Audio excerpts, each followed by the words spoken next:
ഇസാങ്കൂട്ടാ എന്നാ എടുക്കുവാ? എന്നാ പണിയാ?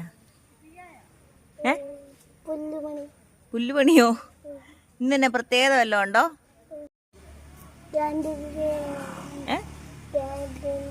ഗാന്ധി ജയന്തിയാണോ? അതിനാണോ? ഗാന്ധി ജയന്തിക്ക് എന്താ പരിപാടി? എന്തുവാ? തൂക്കണോ? ആണോ? ആര് പറഞ്ഞു? ആരാ പറഞ്ഞേ? അറിയാവോ? ഇവിടെ വരുന്നുണ്ട് കാട് വൃത്തിയാക്കാനായിട്ട്.